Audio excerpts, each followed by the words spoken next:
that for the tour. So you might see all the movies. Just kidding. Of course, that is not a classic black and white film. It's just Jimmy Fallon inside of Soundstage number 20, one of our 24 sound stages here in our front lot.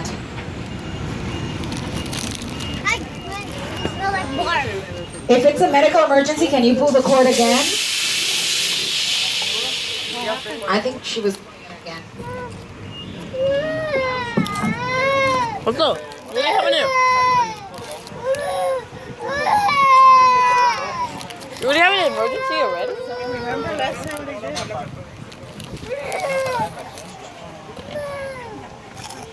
People do it fast to get out of this. I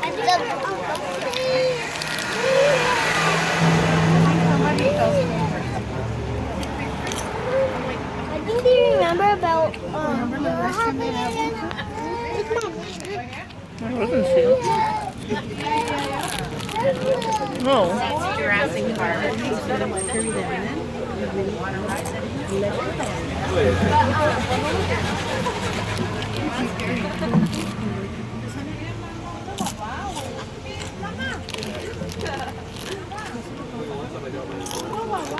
Let's see, you better show your face. So a van will come and they're gonna pick you up. We're gonna stay right here. Okay, perfect. So you were looking at Jimmy Fallon inside Soundstage 20. I was about to say one of our 24 sound stages here in our front lot. We're finally entering the movie studio. We are divided into two different places. We have the front lot where we have our sound stages, production offices, post-production offices, and we have the back lot. That's where we do all the exterior filming. So the first thing you're gonna see here in our front lot is gonna be like right in front of you. As we move forward, you're gonna see it to your left. It's soundstage number 12. Is the largest soundstage we have in our lot and one of the largest in the country. Right now is where they film NBC's hit singing competition, The Voice, with Blake Shelton, Adam Levine, Alicia Keys, Gwen Stefani, and of course the host, Mr. Carson Daly. Hi everybody, I'm Carson Daly from NBC's The Voice. I want to welcome you to the Universal Front Lot. Our show is filmed on stage 12. It happens to be the largest soundstage on the Universal lot. Take a look. It was built in 1929 for the movie Broadway. Since then, all this other films took place inside of it.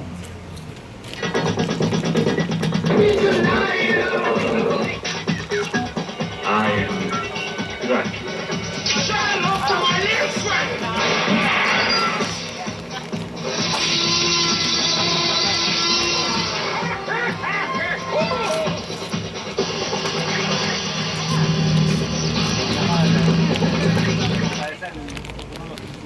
And that is how a soundstage looks from the inside when it's completely empty. As you can see, this is soundstage number 12, so that's a big warehouse we have right in front of you. You can see how big it is, because take a look at the van and take a look at the people inside. It is basically huge. So that's where they film The Voice right now. The Voice is a show that has a live studio audience.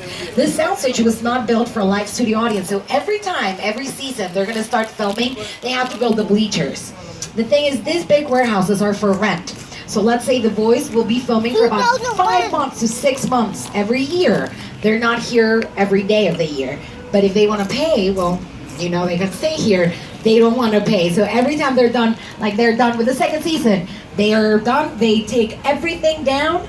And then once they're gonna come back, they have to build everything up. Between seasons, they would be filming probably a commercial or a music video. They would bring other productions in here that they're not gonna take a lot of time because The Voice will always come back. Soundstages, big warehouses, we can basically build any imaginable place on earth. The walls and the floor, they're padded. Those walls are about 3 to 4 times thicker than your average wall, making the soundstage 98% soundproof. Inside of them, we have full control of our environment. Besides controlling the sound, they can control the time of day with the appropriate lighting as well as the weather.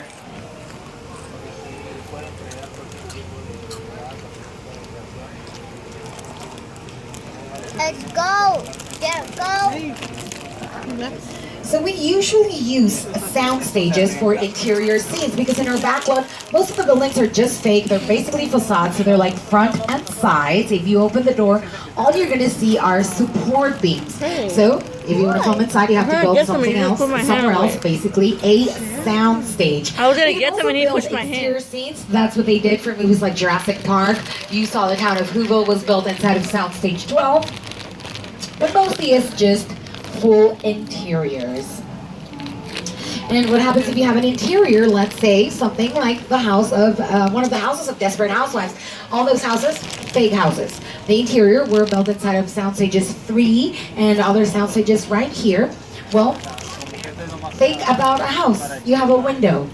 You don't want to be looking at the chicken wire and all the padding from the sound stages, right? So they usually put like a shower curtain surrounding the set right outside, and they have a high definition picture of the outside.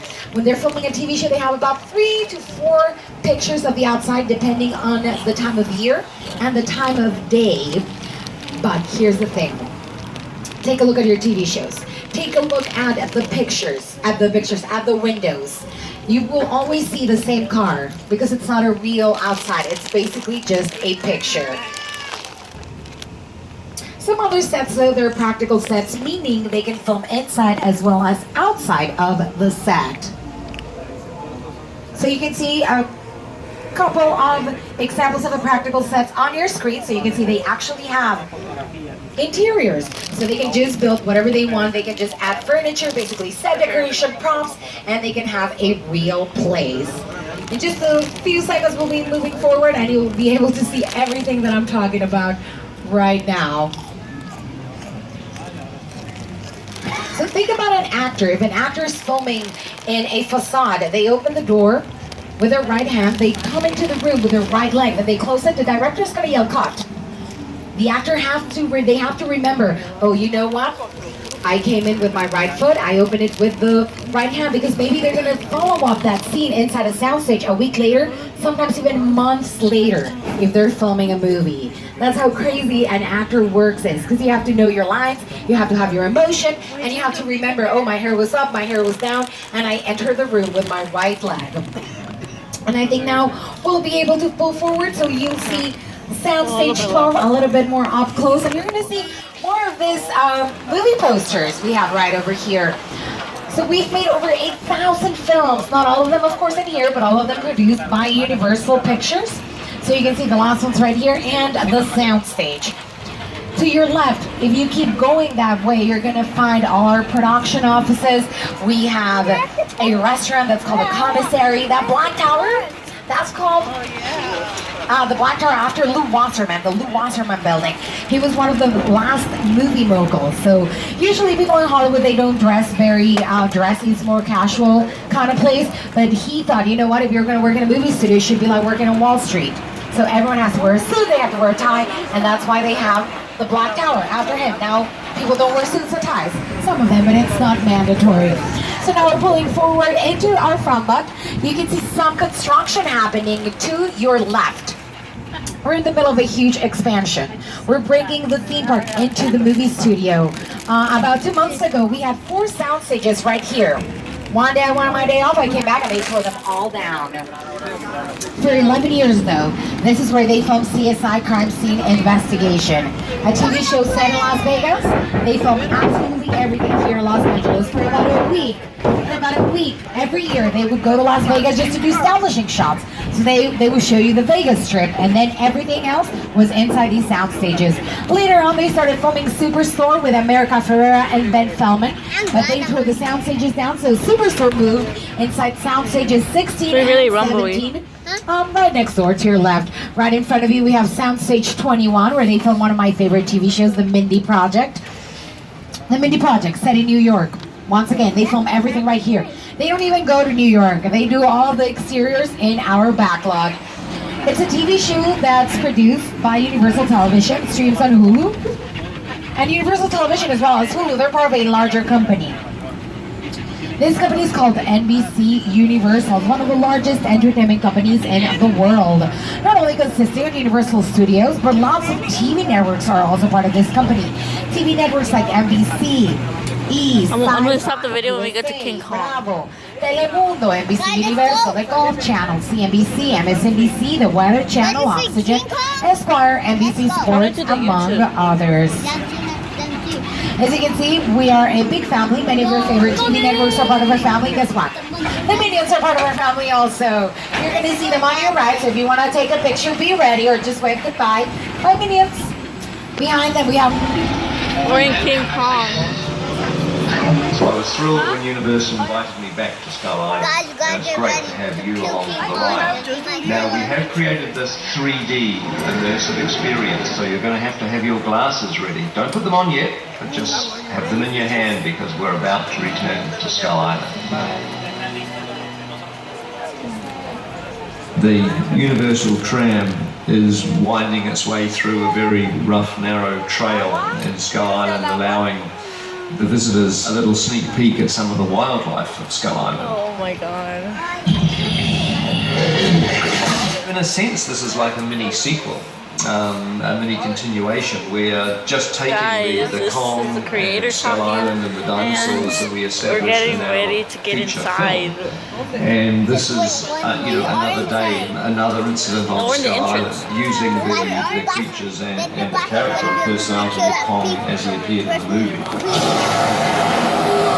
We're about to head into Skull Island, so please hold on to your belongings and remain seated. Oh god. Oh my god.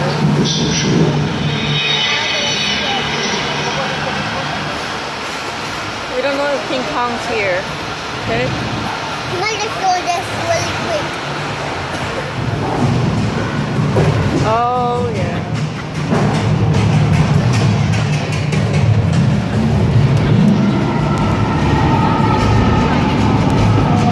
Okay, glasses on everybody. We're back in Skull Island.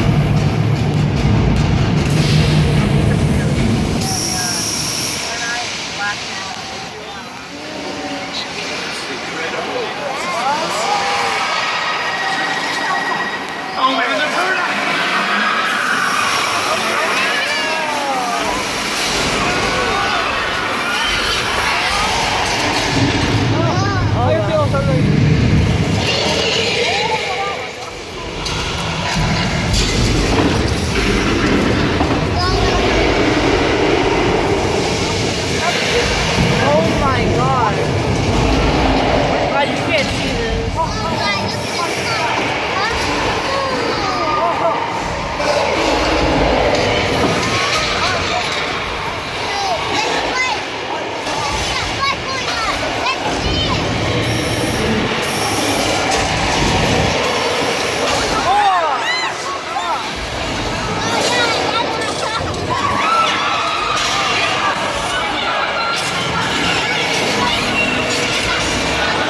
my god. Right there.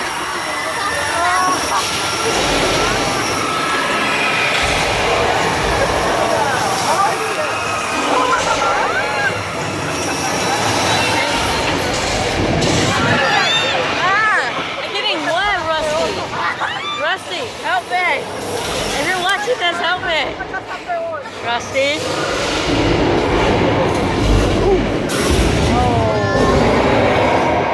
Yeah, give it up for King Kong! Woo! Hi. Oh my god, my face is so wet. Guys, that was awesome. I just killed King Kong. That is great. We won.